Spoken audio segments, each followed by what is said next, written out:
நீண்ட நாளுக்கு அப்புறம் உங்க எல்லாருக்கும் நான் வணக்கம் ஒரே நேரத்தில் சொல்றேன். நிறைய பேர் கேட்டாங்க,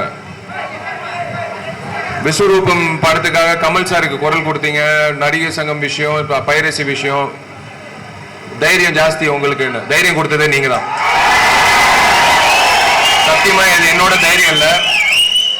எனக்கு இப்போ சர்ச்சைக்குரிய விஷால் அப்படின்ற ஒரு பட்டம் வந்துருச்சு. ஏன்னா எது கேட்டாலும் தட்டி கேட்கிறான். நான் சத்தியமா தட்டி கேட்ட அத்தனை விஷயங்கள் நல்ல விஷயங்களுக்காக தான். இந்த நடிகர் சங்கம்ன்ற ஒரு விஷயத்துக்காக நான் நிற்கும் போது நான் நிக்கல, நிறைய பேர் நின்னோம். இந்த விஷயம் ஒரு கட்டிடத்துக்காக தான் நின்னோம். நிறைய பேர் இந்த அடுத்த மாசம் எலெக்ஷன் வருது. நான் என்னைக்குமே நடிகன் ஆனதுக்கு அப்புறம் எலெக்ஷனோ இல்ல அரசியலோ என்னைக்குமே யோசிச்சதில்லை.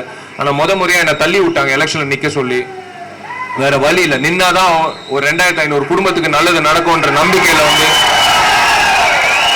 நானும் மற்ற நடிகர்களும் சேர்ந்து அடுத்த மாசம் நிக்க போறோம்.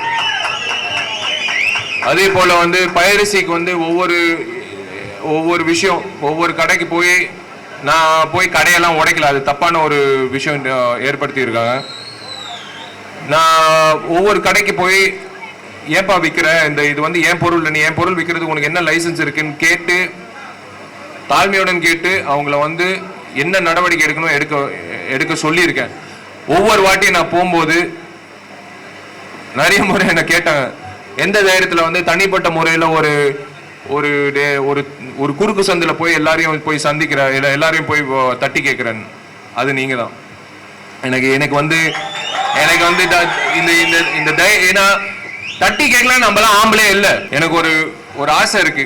அந்த நடிகர் சங்கத்துல இதுக்கு முன்னாடி எம்ஜிஆர் அவர்கள், சிவாஜி அவர்கள், அவங்க எல்லாம் கஷ்டப்பட்டு நாடகம் நடத்தி அந்த கிடைச்ச காசுல ஒரு கட்டடம் கட்டினாங்க. அந்த கட்டிடத்துல ஒரு கல்யாண மண்டபம் இருந்தது. அது இடிச்சு தள்ளிட்டாங்க. கிட்டத்தட்ட ஒரு 3-4 வருஷமா மயானமா இருக்கு.